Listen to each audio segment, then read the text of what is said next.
मस्जिदों को वीरान करने वालों, नबी की मेहनतों को भूल जाने वालों, शादियों में डीजे लगाने वालों, फजर की नमाज में सोते पड़े रहने वालों, नबी की मेहनतों का एहसास कर लो। जो बाप की मेहनत का एहसास न करे वो बाप का गद्दार है, और जो नबी की मेहनत का एहसास न करे उसके लिए मैं क्या अल्फाज का इंतखाब करूं। सुनो सुनो, उम्मुल मोमिनीन कह रही है, आका ओहद का दिन आपकी जिंदगी का सबसे मुश्किल दिन था। कहा नहीं आयशा, लेकिन ओहद का दिन क्या था वो सुन लो। 70 लाशें एक साथ मदीने से उठी है, 70 सहाबा शहीद हुए हैं, शहीद। अल्लाह अकबर, यानी कितनी औरतें बेवा हुई है जब कहीं जाकर इस्लाम को तरक्की मिली है, कितने नन्हे नन्हे बच्चे यतीम हुए हैं, कितने घर वाले बेघर हुए हैं, तब ये दीन तुम तक पहुंचा है। दीन को गाने के दरवाजे पर बेचने वालों, दीन को फिल्मों की चौखट पर सौदा करने वालों, कयामत में मरना, मर के अल्लाह को मुंह दिखाना है, कब्र में रसूलुल्लाह को मुंह दिखाना है। क्या जवाब दोगे अपने नबी को? अल्लाह अकबर, 70 सहाबा शहीद हुए और हजरत अमीर हमजा की शहादत। अल्लाह अकबर, शहादत अमीर हमजा। अल्लाह अल्लाह, एक शख्स ने अमीर हमजा को शहीद किया। एक औरत के कहने पर हजरत अमीर हमजा के कान काटे गए, नाक काटी गई, होंठ काटे गए, जबान काटी गई। अल्लाह अकबर, और फिर आखिरी में हजरत अमीर हमजा का सीना चीर कर उनके सीने से कलेजा निकाला गया, और कलेजा निकाल कर उस शख्स ने जिसने हजरत अमीर हमजा को शहीद किया था, कलेजा निकाल कर एक औरत के हाथ में दिया, और वो औरत हजरत अमीर हमजा के कलेजे को अपने दांतों से चबाने लगी। चबाने वाली खातून ने रसूलुल्लाह के चचा हजरत अमीर हमजा का कलेजा चबाया, और जब हजरत अमीर हमजा का कलेजा चबाया, अल्लाह के रसूल अलैहिस्सलाम जब हजरत अमीर हमजा के जनाजे पर आए तो आने के बाद मेरे आका रो पड़े। इतना रोए कि रोते रोते आंसुओं से दाढ़ी शरीफ तर हो गई। और जिस दिन वो 70 लोग शहीद हुए थे, उन लोगों को कफन पहनाने के लिए मुसलमानों के पास कपड़ा भी नहीं था। आज अगर कोई लावारिस, अगर आज कोई लावारिस लाश रेलवे स्टेशन पे पड़ी नजर आती है तो लोग उसको भी चंदा करके पूरा कफन देते हैं। लेकिन इस्लाम के लिए वो लोग जो शहीद हुए हैं, जिनके लिए कुरान में आयत आई है, वला तक़ूलू लिमन युक़तलू फी सबीलिल्लाहि अमवात बल अहयाउ वलाकिन ला तशऊरून, ये खास नाजिल हुई है शोदाए ओहद के लिए, और इसका हुक्म फिर हर शहीद के लिए आम है क़यामत तक के लिए। लेकिन सोचो तो सही कि उनको कफन देने के लिए कपड़ा भी नहीं था। उस वक्त हजरत अमीर हमजा की बहन सैयदा सफिया मैदान ओहद में मौजूद थी। जब देखा कि मेरा भाई शहीद हो गया है तो अपने बेटे हजरत जुबैर इब्न अव्वाम से कहा कि बेटा, मेरे घर में सूती 2 दुपट्टे के टुकड़े मौजूद हैं, 2 दुपट्टे उठा करके लाओ। और वो जो 2 दुपट्टे उठा करके लाए तो कहा, या रसूल अल्लाह, ये 2 सूती दुपट्टों के टुकड़े हैं, मेरे भाई हमजा को इसमें आप कफन पहना दें। तो मेरे आका ने रोते हुए कहा था कि हमजा की बहन इस मैदान में मौजूद है तो हमजा के लिए उसने कफन का इंतजाम कर दिया।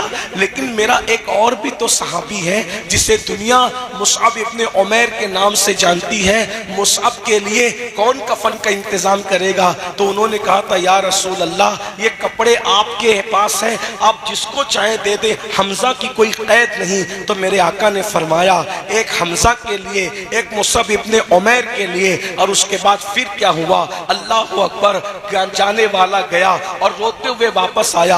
अर्ज किया, या रसूल अल्लाह, हम उनके चेहरे पे कपड़ा डालते हैं तो पैर खुल जाते हैं, और पैरों पे कपड़ा डालते हैं तो सर खुल जाता है। मेरे आका ने रोते हुए कहा था, हमजा और मुसअब के चेहरे पे कपड़ा डाल दो और पैरों पर घास डालकर उनके दफन का इंतजाम करो।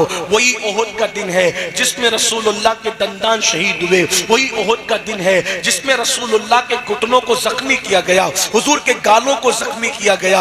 और फिर उम्मुल मोमिनीन सैयदा आयशा कहती है कि या रसूल अल्लाह, आपकी जिंदगी का सबसे मुश्किल दिन उहुद का दिन था। आका फरमाते नहीं, इतनी मुश्किलों के बाद भी कहा उहुद का दिन मुश्किल नहीं था, बल्कि पूछा फिर कौन सा दिन मुश्किल था? तो मेरे आका फरमाते हैं, आयशा, ताइफ का दिन मेरी जिंदगी का सबसे मुश्किल तरीन दिन था।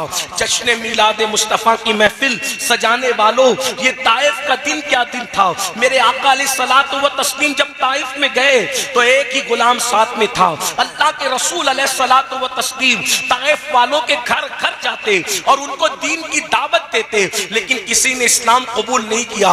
बल्कि इस्लाम कबूल नहीं किया, लेकिन चंद लड़कों को, चंद छोकरों को अल्लाह के रसूल के पीछे लगा दिया और कहा इनको पत्थरों से मारते रहो और पीछे चिल्लाते रहो कि पागल पागल माज़अल्लाह सुम्मा माज़अल्लाह। इस तरीके से वो चिल्लाते रहे।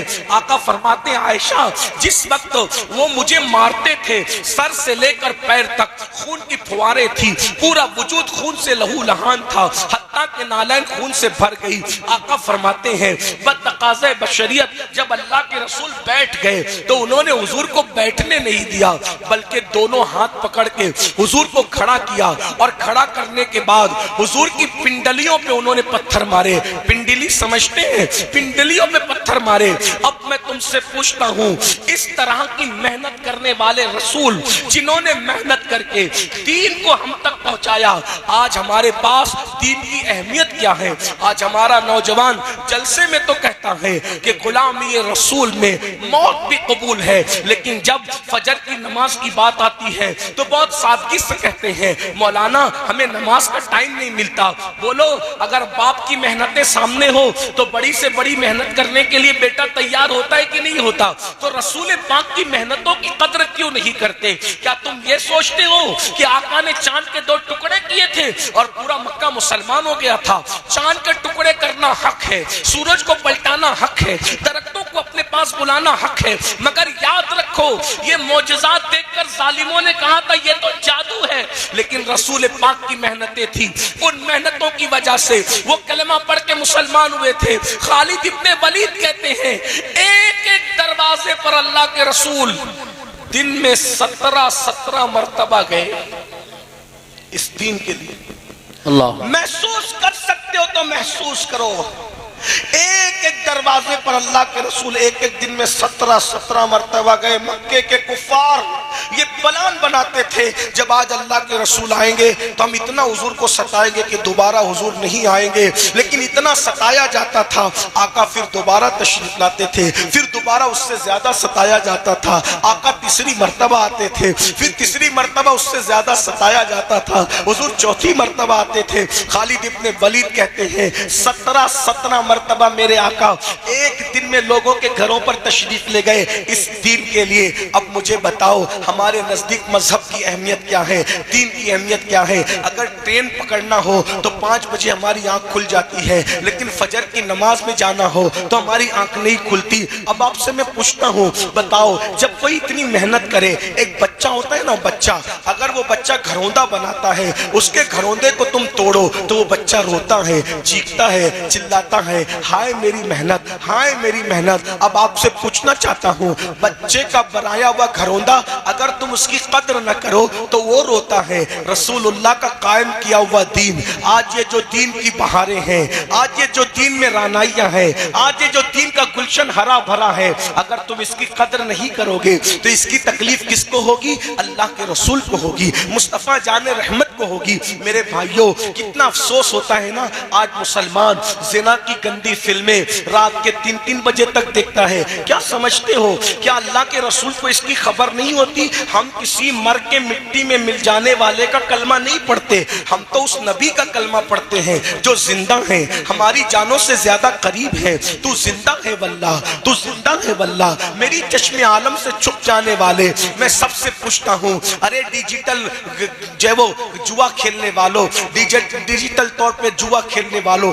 जो आज मोबाइल के अंदर तुम इजी मनी के चक्कर में और तुम जो है शॉर्ट टाइम में करोड़पति बनने के चक्कर में जो डिजिटल जुआ खेल रहे हो, उसके बारे में आका ने फरमाया कि जो जुआ खेलेगा क़यामत के दिन उसका हाथ सूअर के खून में रंगा हुआ होगा। और अगर कोई ये सोचता है कि रिंद के रिंद रहे, हाथ से जन्नत न गई, तो याद रखिए, अच्छी तरह याद रखिए मेरे भाइयों कि मेरे आका फरमाते हैं जो जुआ खेलने के बाद नमाज के लिए जाता है और नमाज के लिए वुजू करता है, गोया वो सूअर के खून से वुजू करता है, वो सूअर के खून से हाथ पांव धुलता है। जरा बताओ तो सही मेरे आका अलैहिस्सलाम के गुलामों, कितनी तकलीफ पहुंचाओगे। मैं एक जुमला अक्सर अपने जवानों से कहता हूं, हजाम की कुर्सियों पे बैठकर दाढ़ी मुंडवा करके कटरों में फिकवाने वालों, शादियों में डीजे लगाने वालों, गाने सुनने वालों, जिना के अड्डों को आबाद करने वालों, औरतों को पाप की नजर से देखने वालों, मौत को भूलने वालों, आखिरत को फरामोश करने वालों, सूद और ब्याज के धंधे करने वालों, अपने घर की औरतों को फिल्मों में ले जाने वालों, अपने घर की बेटियों को ब्यूटी पार्लर तक ले जाने वालों, बेपर्दा अपनी बच्चियों को वलीमों में लेकर के घूमने वालों, कभी तुमने सोचा कि ताइफ की वादियों में रसूलुल्लाह के जिस्म पर जो पत्थर मारे जा रहे थे वो हुजूर के जिस्म को जख्मी कर रहे थे। ध्यान से सुनना, गौर से सुनना, अगर तुम नबी के वफादार हो तो तुम्हें तुम्हारे इश्क रसूल का वास्ता, तुम्हें तुम्हारे इश्क मुस्तफा का वास्ता, तुम्हें तुम्हारी मोहब्बत रसूल का वास्ता। मुझे बताओ, ताइफ में जो नबी पे पत्थर मारे जा रहे थे वो नबी के जिस्म को छलनी कर रहे थे, लेकिन तुम्हारे गुनाह नबी के जिस्म को जख्मी नहीं करते, बल्कि तुम्हारे गुनाह के नश्तर नबी के दिल पर लगते हैं, अल्लाह के रसूल के दिल को छलनी करते हैं। बताओ, आशिक रसूल इसीलिए होता है कि वो अपने महबूब का दिल दुखाए, वो अपने आका का दिल दुखाए। मेरे भाई, जो अपनी माँ का दिल दुखाए, मरते वक्त उसकी जबान पे कलमा नहीं आता। जो नबी का दिल दुखाए, मरते वक्त उसकी जबान पे कलमा कैसे आएगा। मैं जानता हूँ कि गुनाह करते वक्त किसी मुसलमान की ये नीयत नहीं रहती कि वो अपने रसूल का दिल दुखाए, वो अपने नबी को दिल को तकलीफ पहुँचाए, लेकिन लाशऊरी तौर पर नबी का दिल तो दुख रहा है ना, नबी के दिल को तो तकलीफ पहुंच रही है ना। तुम सोचते हो अरे ये मौलवी लोग क्या करेंगे, हम नमाज नहीं पढ़ते, हमारी अपनी मर्जी है, हम अपनी मर्जी से जीते, हमारी अपनी मर्जी है। मेरे भाई, मौलवी कुछ करे ना करे उसका तो इख्तियारी कुछ नहीं, लेकिन मौला मुस्तफ़ा जाने रहमत 24 घंटा तुझे देख रहे हैं, तू नबी की निगाह में है। आका अलैहिस्सलातु व तस्लीम जब तुझे गुनाह करते देखते होंगे तो हुजूर के दिल पे क्या गुजरती होगी। इसी दिन के लिए मैंने पत्थर खाए थे, इसी दिन के लिए मेरे दांत मैंने शहीद करवाए थे, इसी दिन के लिए मेरे घुटने जख्मी हुए थे, इसी दिन के लिए जो है मैंने इतने दुख उठाए थे, इतनी तकलीफें उठाई थी। और फिर याद रखना, यहाँ तो हुजूर तुम्हें कुछ नहीं कह रहे हैं, यहाँ हुजूर का दिल दुखी हो रहा है, हुजूर के दिल पे नश्तर लग रहे हैं। बल्कि एक बात मुझे याद आई, एक नवाब साहब हजाम की कुर्सी पे बैठ के दाढ़ी मुंडा रहे थे, तो अल्लाह अकबर, एक मजसूब वहां से गुजरे तो उन्होंने कहा, नवाब साहब दाढ़ी छील रहे हो। तो नवाब साहब शायर थे, नवाब साहब ने अपनी धुन में शायराना अंदाज में जवाब दिया उस मजसूब बुजुर्ग को कि बाबा दाढ़ी ही तो छील रहे हैं, किसी का दिल थोड़े छील रहे हैं। तो उस मजसूब ने रोते हुए कहा था, अगर तुझे पता होता कि तू किसका दिल छील रहा है, अरे तेरे चेहरे पे चलने वाला वस्तरा तेरे चेहरे पे बाद में चलता है, पहले ये रसूलुल्लाह को अज़ियत पहुंचाता है। मेरी कौम के जवानों, तुम्हें क्या हो गया? जो तुम्हें एक गिलास पानी पिलाता है, जो तुम्हें नौकरी देता है, तुम उसके मशकूर होते हो। जिस नबी ने खुदा का पता दिया, जिस नबी ने तुम्हें कुरान दिया, जिस नबी ने तुम्हें इस्लाम दिया, मेरे भाइयों, हुजूर के दिल में हमारी मोहब्बत कितनी है। अरे हम पैदा भी नहीं हुए थे, हमारे लिए पूरी पूरी रात हुजूर दुआ करते थे, रब्बे हबली उम्मती, रब्बे हबली उम्मती। वो रसूल जो जाने वफा है, उनको छोड़कर तुम अदाकारों के चक्कर में पड़े हो, अदाकाराओं के चक्कर में पड़े हो। बताओ, क्या हमारे घर में दीन है? बेटियों को देख लो, बेटों को देख लो, दीन हमारे घर में कहाँ है? सुबह उठते हो तो मोबाइल खोल करके पिक्चरें देखते हो, रात को पिक्चरें देखते हो, फिल्में देखते हो। नबी का जिक्र कभी किया? आका पर दुरूद कितना पढ़ते हो? हुजूर का कलमा कितना पढ़ते हो? आका का जिक्र कितना करते हो? नहीं नहीं, हुजूर कभी याद भी नहीं आते। और हीरो को रोज देख रहे हो, नचनिया को रोज देख रहे हो। अरे मेरे भाई, जिस हीरो से तूने दिल लगाया है, तुम्हारे मोबाइल की स्क्रीन पर हीरो की तस्वीर है, तुम्हारे मोबाइल के रिंगटोन पर हीरो के आवाज में गाने हैं। इश्क नबी का करते हो, दावा इश्क रसूल है, फिर हीरो की तस्वीर मोबाइल के स्क्रीन पर क्यों है? बताओ, ये मोबाइल हीरो के सदके मिला है या रसूलुल्लाह के सदके मिला है? मेरे इमाम कहते हैं, जो मिला तुमसे मिला, तुम पे करोड़ों दुरूद, सब तो नबी के सदके में, जिंदगी नबी के सदके में, ये शान शौकत नबी के सदके में, ये नाज ये अंदाज हमारे नहीं होते, झोली में अगर टुकड़े तुम्हारे नहीं होते, इतनी शान और शौकत की जिंदगी नहीं गुजरती अगर रसूलुल्लाह का सदका ना मिला होता। नबी के सदके में नेमतें मिलती हैं और दिल नचनियों से लगाते हो। वो नचनिए, कभी उनसे मिलने जाओ तो देखना, उनका गेट कीपर तुम्हें भगा देगा, उनके दरवाजे का कुत्ता भौंक भौंक कर तुम्हें भगा देगा। और अगर कभी किसी सोर्स से मिल भी जाए तो इधर उधर मुंह टेढ़ा करके वो तुम्हारे साथ एक बार मुसाफा करेगा, चंद सेकंड, और एक फोटो ले लेगा, बाकी कुछ नहीं। उसको दिल दिया जो तुम्हें जानता ही नहीं। और वो रसूल जो पूरी पूरी रात तुम्हारे लिए मगफिरत की दुआ करते थे, बख्शिश की दुआ करते थे, जिनके पैर सूज जाते थे खड़े खड़े उम्मत के लिए दुआ करते हुए, उस रसूल से वफा नहीं करते? तो फिर सुन लो, अब बात एंड करते हुए, एक दिन मौत आनी, मौत की तलवार सरों पे लटक रही है, एक दिन मौत आनी है। और मरना चाहोगे तो भी मौत आएगी, न मरना चाहोगे तो भी मौत आएगी। मैं दुआ करता हूं कि अल्लाह तुम्हें लंबी उम्र दे, सबको लंबी उम्र दे, लेकिन एक दिन मौत आएगी। और जब मौत आएगी ना, तो कब्र में सब छोड़ के चले जाए। कोई भी साहब, ये नाजिम साहब, मुकर्री साहब, नातखा साहब, आलिम साहब, इमाम साहब, कोई अपनी कब्र में नहीं आएगा। कोई आएगा? कोई नहीं।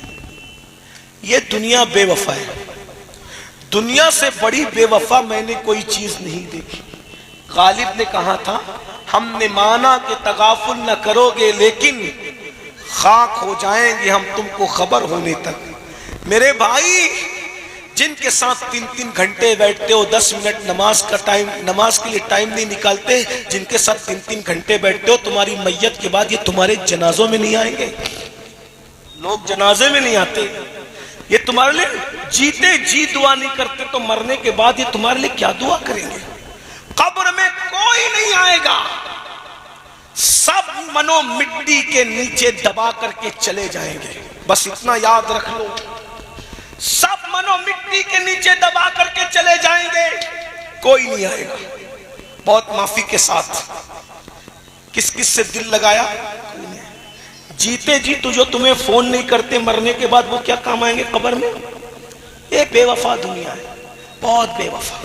बच्चे भी रोएंगे धोएंगे घर चले जाएंगे, बीवी रोएगी धोएगी घर पड़ी रहेगी, माँ बाप रोएंगे धोएंगे, कोई किसी की कब्र में नहीं आता।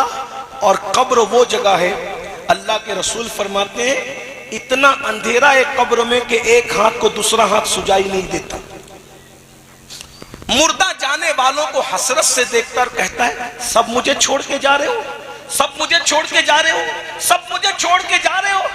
जब वो कोई जवाब नहीं देता तो गोया एक आवाज आती है, ऐ मेरे गुलाम, अगर तुझे सब छोड़कर चले गए तो तू गम न कर, सब चले गए, अब आने वाला आता है। कौन आ रहा है?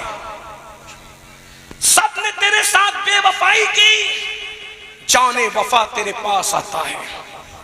कौन आता है? अल्लाह की मखलूक में उससे बड़ा कोई नहीं। बेशक। कौन आता है? अल्लाह की मखलूक में उनसे खूबसूरत कोई नहीं। बेशक। कौन आता है? अल्लाह की मखलूक में उनसे सखी कोई नहीं। बेशक। अल्लाह की मखलूक में उनसे अजीम कोई नहीं। बादश खुदा बुजुर्ग तुई, किस्सा मुख्तसर।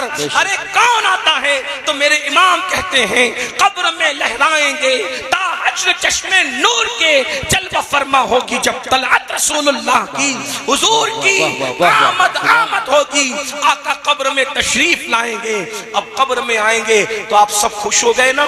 सब खुश हो गए। कब्र में आएंगे तो हुजूर कब्र में आएंगे, इंशाअल्लाह आएंगे, इंशाअल्लाह। लेकिन यहाँ आने के बाद जो लोग वाकई इल्म और इश्क रखते हैं वो लरसते हैं, हुजूर कब्र में आएंगे, हम तो नारे लगा रहे हैं हुजूर कब्र में आएंगे, और अल्लाह वाले हुजूर कब्र में, वो सीना पकड़ रहे हैं, वो दिल पकड़ हुजूर कब्र में आएंगे। हमने अल्लाह वालों से पूछा, अरे हम तो नारे लगाते हुजूर कब्र में आएंगे, आप दिल क्यों पकड़ रहे हैं? तो क्या कहते हैं पता है?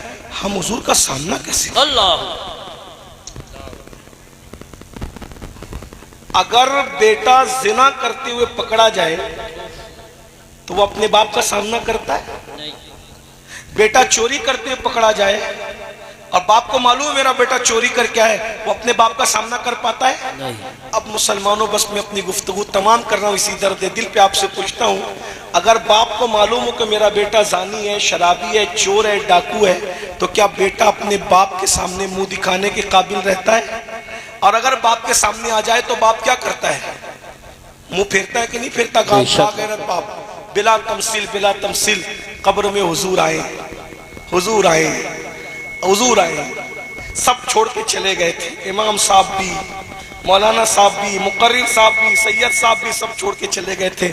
अगर मौलाना मुझे आप माफ करें तो एक सच्ची बात कह दूं, पीर साहब भी छोड़ के चले गए। बिल्कुल बेशक यही बात। या पीर या पीर या पीर करते हो ना, सब पीरों से मोहब्बत करो, पीरों का दामन पकड़े रहो, मुझे कोई एतराज नहीं, लेकिन कब्र में यहाँ पीर साहब भी नहीं है। और आजकल के इल्ला माशाल्लाह सबकी बात नहीं करता, लेकिन ज्यादातर जो पीर बेचारा मस्जिद में नहीं आता, वो पीर तुम्हारी कब्र में क्या आने वाला? बताइए ना। बहुत माफी के साथ, मैं आपका रिश्ता पीरों से तोड़ने नहीं आया, जोड़ने आया हूँ, लेकिन जो अल्लाह के घर में ना आए वो तुम्हारी कब्र में क्या आएगा मेरे भाई?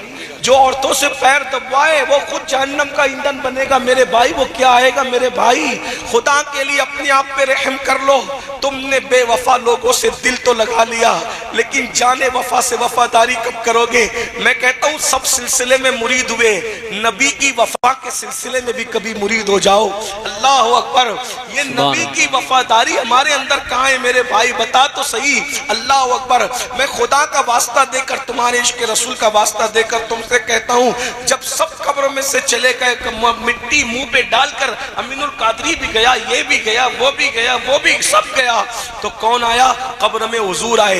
अब बताओ, हुजूर आए, हुजूर तो कब्र चमकाने आए, हुजूर तो जन्नत के बागों में से बाग बनाने आए, हुजूर तो थपकियां दे के सुलाने आए। मेरे इमाम कहते हैं, माँ जब एक लौते को छोड़े आ आ कह के बुलाते ये हैं, बाप जहाँ बेटे से भागे लुत्फ वहाँ फरमाते ये हैं, बंदे को मरकत में थपक कर मीठी नींद सुलाते ये हैं, ठंडा ठंडा मीठा मीठा पीते हमें पिलाते ये हैं, कसरे दना तक किसकी रसाई जाते ये हैं, आते ये हैं। बोलो नबी अपनी उम्मतियों को कब्र में थपकियां दे के सुलाते हैं। अरे जब माँ थपकियां देती है तो सोने में इतना मजा आता है, जब नबी के नरम नरम रेशम से ज्यादा नरम हाथ, मुश्क से ज्यादा खुशबूदार हाथ जब उम्मती को कब्र में थपकियां देंगे तो कैसे सुकून की नींद आएगी। ताजुश शरिया कहते हैं, नबी के सुलाए हुए को कौन उठा सकता है? कहते हैं, मैं मरूं तो मेरे मौला ये मलाइका से कह दे, मैं मरूं तो मेरे मौला ये मलाइका से कह दे, कोई इसको मत जगाना अभी आंख लग गई है, कोई इसको मत जगाना अभी आंख लग गई है। अरे जो नबी के दामन में सो उसका क्या हाल होगा? तेरे दामन करम में जिसे नींद आ गई है, तेरे दामन करम में जिसे नींद आ गई है, जो फना न होगी ऐसी उसे जिंदगी मिली है, जो फना न होगी ऐसी उसे जिंदगी मिली है। लेकिन ये कौन नबी के दामन में सोएगा? नबी किसको थपकियां दे के सुलाएंगे? जो नबी का वफादार होगा, जिसने दाढ़ियां मुंडाकर कटरों में फिकवाई होगी और नबी का दिल दुखाया होगा, जिसने नमाजों के वक्त में मस्जिद के जीनों पे बैठ के मोबाइल के गेम खेले होंगे, अल्लाह अकबर, जिसने नबी के दुश्मनों के साथ रिश्तेदारियां की होगी, नबी के गुस्ताखों को अपनी बेटियां दी होगी, उनसे बेटियां ली होगी, जिनकी बेटियां ब्यूटी पार्लरों में सजने धजने के लिए गई होगी, उनके साथ क्या होगा?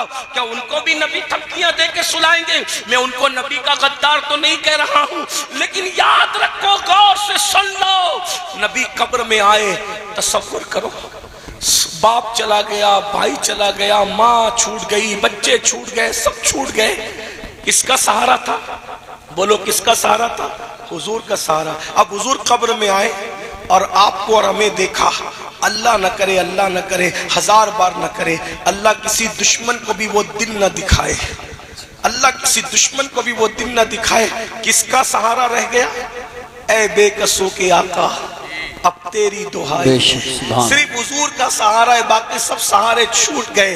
ऐसे में हुजूर से आंखें मिली और हुजूर ने देखा और कहा, अच्छा तू ही था, सूद के धंधे करता था, अल्लाह, ब्याज के धंधे करता था, तूने मेरा फरमान नहीं सुना था कि जिसने सूद का ब्याज का एक लुक्मा खाया गोया उसने अपनी मां के साथ 36 मरतबा जिना किया। अल्लाह अकबर, अल्लाह। तू ही था नमाज का मजाक उड़ाता था, तू ही था जो मस्जिदों के दरवाजे पे बैठ के गेम खेलता था लेकिन तुझे मस्जिद में जाने की तौफीक नहीं थी।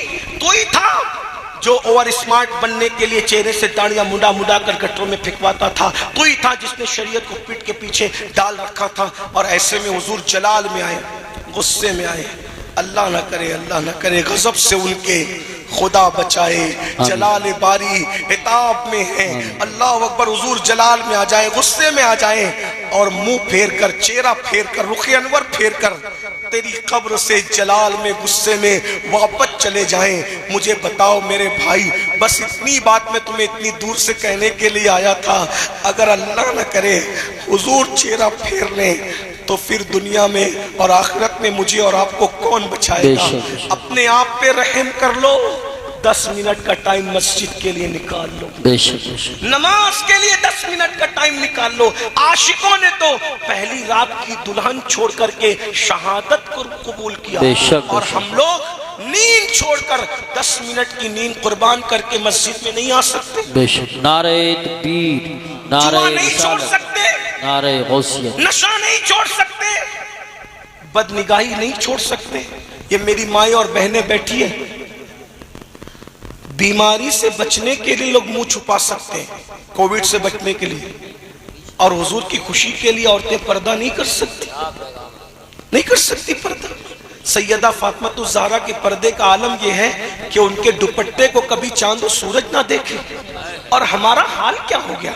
इसलिए अल्लाह के लिए तौबा करो, हुजूर को मनाओ, हुजूर को राजी करो, आका राजी हो जाएंगे, आका से वफा करो। याद रखना, अगर ये समझते हो कि मैं सुन्नी हूँ और मैं झंडा लगाता हूँ, जुलूस निकालता हूँ, इसी पर मैं नबी का वफादार हूँ, मैं आपको गद्दार कहने नहीं आया, लेकिन इतना ज़रूर है, झंडे की अहमियत अपनी जगह है, जुलूस की अहमियत अपनी जगह है, जलसे की अहमियत अपनी जगह है, नाते रसूल की अहमियत अपनी जगह है। लेकिन अगर गुनाह करते हो तो इससे नबी का दिल दुखता है।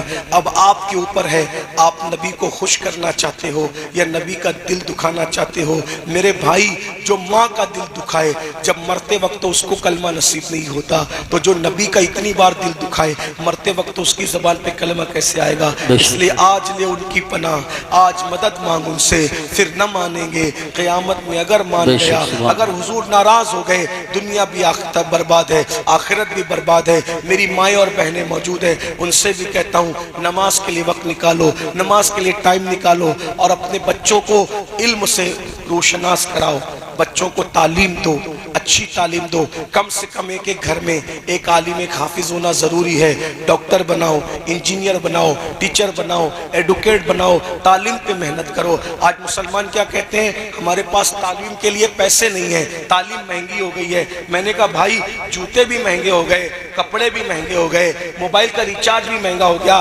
दाल और शक्कर भी महंगी हो गई, लेकिन कभी वापस आए शोरूम से, यार मोबाइल महंगा हो गया, हमने नहीं खरीदना, जूते महंगे हो गए, हमने नहीं खरीदना, शक्कर और दाल महंगी हो गई, हमने नहीं खरीदना। हर महंगी चीज खरीदते हो तो तालीम के लिए बहाना क्यों लगाते हो कि तालीम महंगी हो गई? जब ये दुनिया ही महंगी है तो फिर इस महंगे जमाने के अंदर 8 घंटे की बजाय 12 घंटा मेहनत करो, 12 घंटे की बजाय 14 घंटा मेहनत करो और ज्यादा मेहनत करके अपने बच्चों को पढ़ाओ, अपने बच्चों की तालीम पर कोशिश करो। और एक बात आपको बताऊं, 2-2 करोड़ की मस्जिदों के गुंबद बनाने की बजाय, 2-2 करोड़ के मस्जिदों के मीनार बनाने की बजाय, वो 2 करोड़ का मीनार और गुंबद बनाने की बजाय वो करोड़ों रुपए अच्छी स्कूलों के लिए खर्च करो, अच्छे मदरसों के लिए खर्च करो, अच्छी यूनिवर्सिटी के लिए खर्च करो, अच्छी तालीम गाँव के लिए बहुत बहादुर बनते हो ना, हमारी बच्चियों को पर्दे में पढ़ने नहीं दिया जा रहा है, हम नारा लगाएंगे, ये करेंगे, वो करेंगे। मैंने कहा तुम्हारी बच्चियां लोगों के स्कूल की मोहताज क्यों हैं?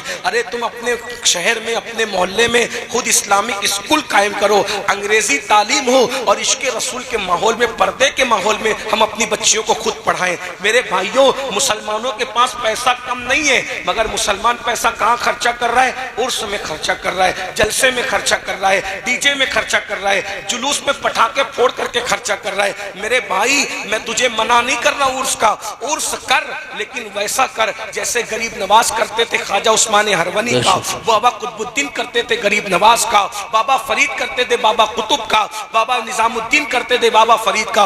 उर्स ऐसा करो जैसे अपने बुजुर्गों ने किया।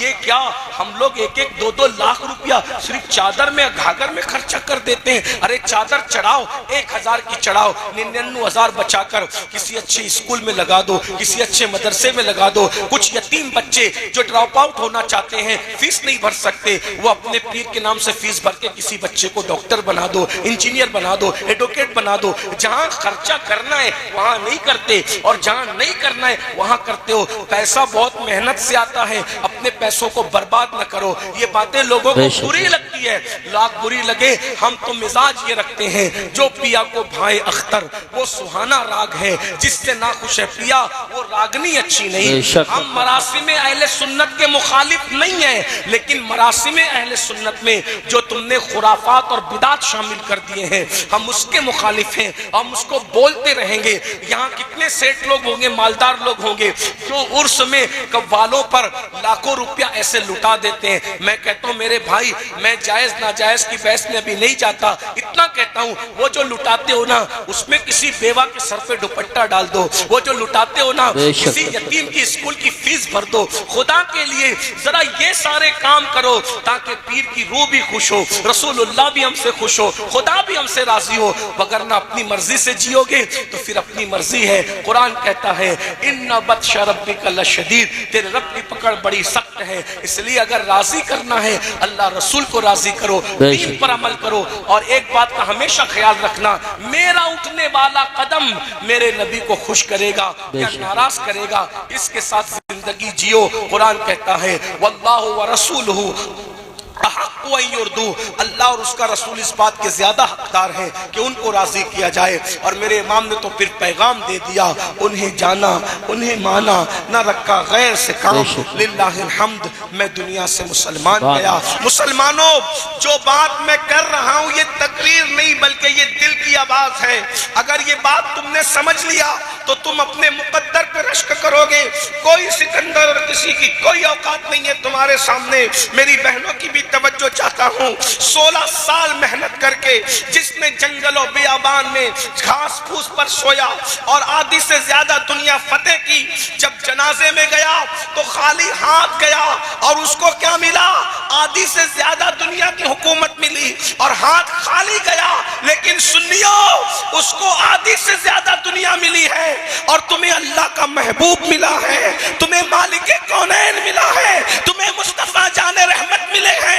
और तुम जब दुनिया से जाओगे तो खाली हाथ नहीं जाओगे, अपने जनाजे में हाथों में दामने मुस्तफा लेकर के जाओगे। इससे बड़ी नेमत क्या हो सकती है? और अगर तुम दामने मुस्तफा ले जाने में कामयाब हो गए तो मेरे इमाम कहते हैं नकीरैन करते हैं ताजीम मेरी।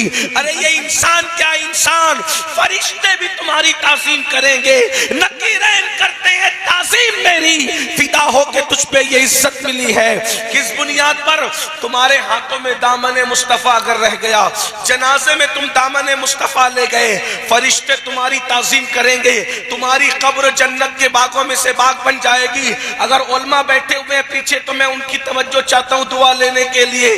तुम्हें जन्नत में जाने की जरूरत नहीं है, जन्नत तुम्हारी कब्र में सिमट आएगी और तुम्हारी कब्र जन्नत के बागों में से बाग बन जाएगी। ये कब होगा? जब तुम नबी से वफा कर लोगे, रसूलुल्लाह से वफा कर लोगे। तुम सबके सब आशिक़े रसूल है। अब बस एक बात करके बात पूरी कर लेना है, जितनी देर में आप समझ लें। अल्लाह अकबर। नबी से वफा किसे कहते हैं? नबी ये पाक से वफादारी का मतलब क्या है? तुम सब आशिक़े रसूल हो ना मेरे भाई, तो अब बताओ रसूलुल्लाह से हमें वफा करना है, अल्लाह हमारा होगा अगर हमने नबी से वफा कर ली। इकबाल ने तक कहा था कि मोहम्मद से वफा तूने तो हम तेरे हैं, कि मोहम्मद से वफा तूने तो हम तेरे हैं। अरे ये जहां चीज है क्या, लौहो कलम तेरे हैं। तुम रोजी रोटी के लिए परेशान हो, खुदा तुम्हारा हो जाए अगर तुम नबी से वफा कर लो। अरे तुम अल्लाह अकबर बिटिया की शादी के लिए परेशान हो, खुदा तुम्हारा हो जाए अगर तुम नबी से वफा कर लो। अल्लाह अकबर। ये नौकरियां क्या चीज है, दुनिया तुम्हारी गुलाम बन जाए अगर तुम नबी से वफा कर लो। नींद की गोली खा करके तुम्हें नींद नहीं आती, नींद क्या चीज है, जन्नत तुम्हारे पास सिमट आए। अल्लाह अकबर। अगर तुम नबी से वफा कर लो मेरे भाई, नींद क्या चीज है, क्या आपने नहीं सुना? अल्लाह अकबर। वो बगदाद का बहलूल जिसे दुनिया बहलूल दाना कहती है, वो दीवाना घरौंदा बनाकर जन्नत बेचता है बादशाह की बीवी को। अल्लाह अकबर। नबी की वफा कितनी बड़ी चीज है। अब यहाँ एक सवाल पैदा होता है, आप सबसे माफी चाहते हुए, क्या हम नबी के वफादार हैं? मिलाद मनाने वालों, 1500 साल जश्न मनाने वालों, कुमकुमे लगाने वालों, झंडे लगाने वालों, अपने घरों को सजाने वालों, मजलसा सजाने वालों, मुरीद होने वालों, कादरी, बरकाती, रज़वी, अशरफी, चिश्ती, वारसी, मदारी सब बनने वालों, क्या हमारे अंदर वफादारी है नबी की? याद रखना, अगर नबी की वफादारी है तो तुम कादरी हो, वरना तुम कादरी कहलाने के हकदार नहीं हो। अगर तुम नबी के वफादार हो तो तुम चिश्ती हो, वरना तुम चिश्ती कहलाने के हकदार नहीं हो। अगर तुम नबी के वफादार हो तो तुम मदारी हो, वरना तुम मदारी कहलाने के हकदार नहीं हो। अगर तुम नबी के वफादार हो तो तुम रज़वी हो, वरना रज़वी कहलाने के हकदार नहीं हो। आप कहेंगे अमीनुल कादरी ये नबी की वफादारी क्या होती है? मैं उसको एक मिसाल से समझाता हूँ और बात पूरी होगी, क्योंकि बात हो चुकी। 2.25 घंटा जब नबी की नात हुई तो बात हो गई। इसलिए कि जिक्र नज़्म में किया जाए या नस्र में किया जाए, जिक्र होता है, महबूब का जिक्र होता है। अल्लाह अकबर। अल्लाह अल्लाह। अब यहाँ 2 सवाल करना है मुझे आपसे, क्या हम नबी के वफादार हैं? अल्लाह अकबर। मिसाल के जरिए समझो, एक बंदा है, तवज्जो करना, बहुत ध्यान से सुनना, मैं देख रहा हूँ आप लोग बहुत तवज्जो से सुन रहे हो, और याद रखना तकरीर इतनी तवज्जो से नहीं सुनी जाती, दिल का दर्द ही संजीदगी से सुना जाता है। जब कोई दिल का दर्द बयान करता है तो आदमी कान लगा के सुनता है, क्या कह रहा है जरा सुनो तो सही, बाद में नतीजा निकालेंगे। अल्लाह अकबर। तवज्जो करना मेरे भाइयों, एक बंदा है, क्या हम नबी के वफादार हैं? हाँ या नहीं कुछ मत बोलना, सिर्फ सुनना, बस आज सुनना है आपको, कुछ नहीं कहना है। अल्लाह अल्लाह। क्या हम नबी के वफादार हैं? एक बात कहूँ, अगर नबी के वफादार हो जाओगे ना तो नबी तुम्हारी मैयत के दिन तुम्हारे घर तुम्हें लेने आएंगे। ये एक एक जुमले का जिम्मेदार मैं हूँ, एक एक जुमले का जिम्मेदार मैं हूँ। जिसको सबूत चाहिए मैं हवाला भी पढ़ दूंगा। अभी हवाला इसलिए नहीं पढ़ रहा हूँ साथ साथ कि तकरीर नहीं हो रही, दिल का दर्द हो रहा है, बरबते दिल पर इश्क के तार छेड़ रहा हूँ। अगर माइक वाला भैया यहाँ मौजूद है, उससे गुजारिश है कि थोड़ा सा माइक की आवाज अगर वो खोल देगा तो अल्लाह तबारक व तआला उसके रिस्क का, उस रिस्क को खोल देगा इंशाल्लाह, उसके सोए मुकद्दर को खोल देगा इंशाल्लाह। माइक बहुत अच्छा है लेकिन थोड़ी सी आवाज खुल जाए। तो अर्ज ये कर रहा था, क्योंकि ये बात थोड़ी खुले फिजा में कहने की है जो अब मैं कहने जा रहा हूँ। क्या हम नबी के वफादार हैं? अगर हम नबी के वफादार हो जाएं, लोग कहते हैं नबी कब्र में तशरीफ लाते हैं, मैंने कहा आते सबकी कब्र में, लेकिन जो वफादार होता है मरने से पहले हुजूर उसके सराहने होते हैं, उसको लेने खुद आते हैं।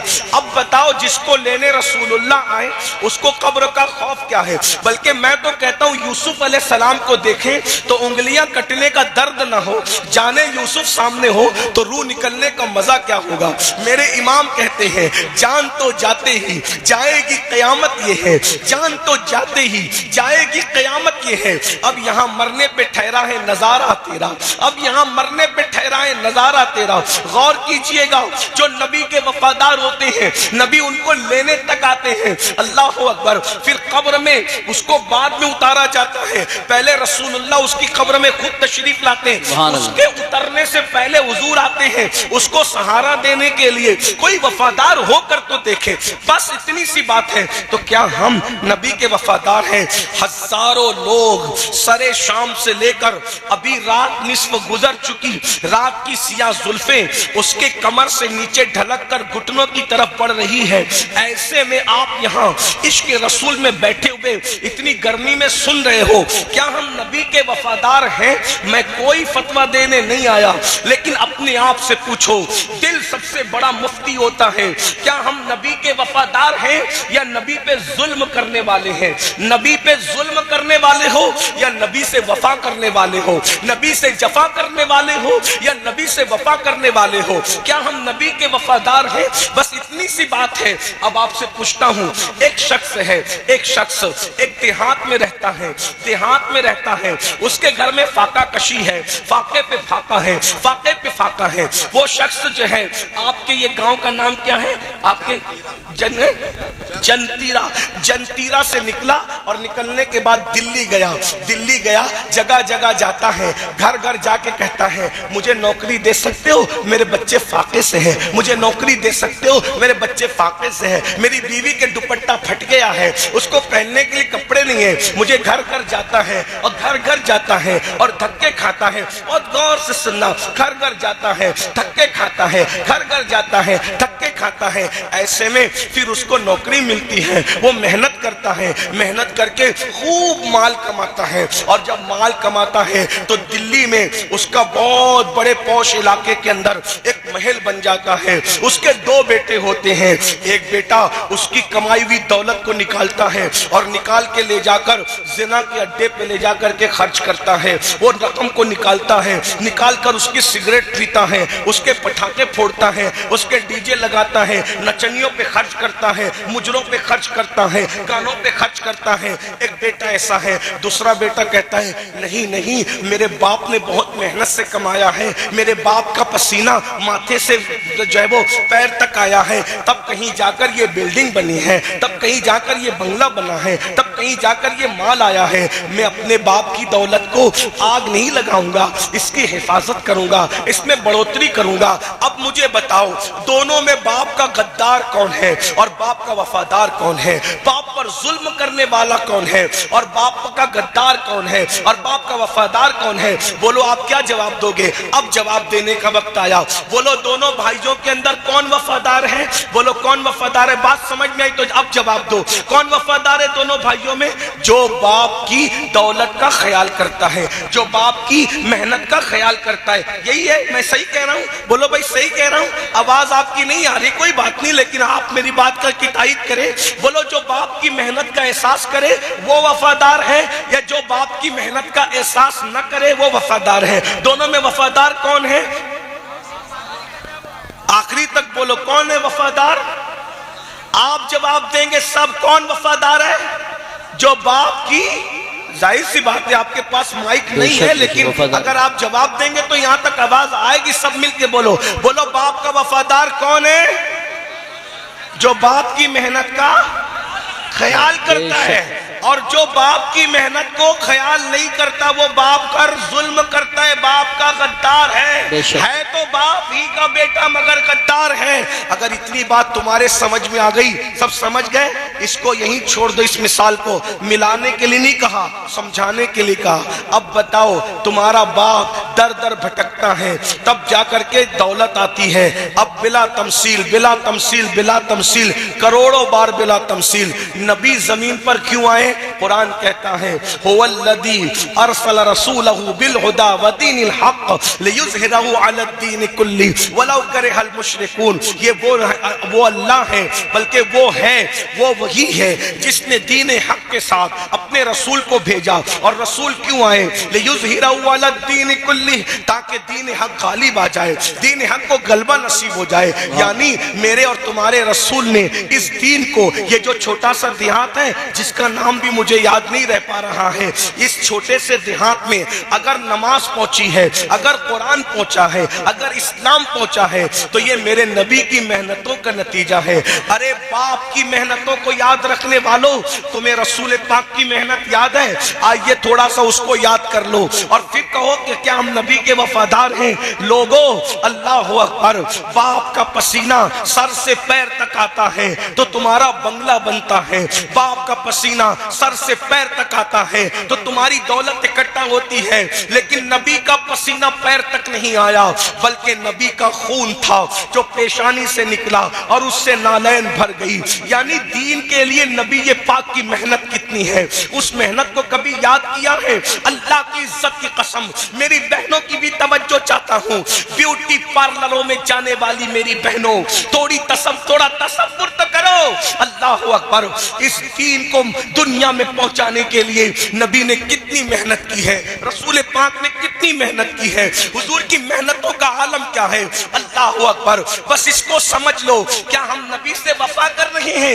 एक दिन उम्मुल मोमिनीन सैयदा आयशा सिद्दीका ने कहा था, या रसूल अल्लाह, आपकी जिंदगी का सबसे मुश्किल दिन कौन सा है? आपकी जिंदगी का सबसे मुश्किल दिन कौन सा है? फिर खुद ही जवाब देती है, सवाल भी खुद ही करती है, जवाब भी खुद ही देती है। कहती, या रसूल अल्लाह, आपकी जिंदगी का सबसे मुश्किल दिन ओहद का दिन है ना? अल्लाह अकबर, चूंकि वो दिन अपनी आंखों से देख चुकी थी। अल्लाह अल्लाह, उम्मुल मोमिनीन कहती है, ओहद का दिन सबसे मुश्किल दिन था ना आका? आका फरमाते, नहीं आयशा, हालांकि आयशा सिद्दीका उम्मुल मोमिनीन ने ओहद का दिन देखा था। ओहद का दिन कितना मुश्किल था। अल्लाह अकबर।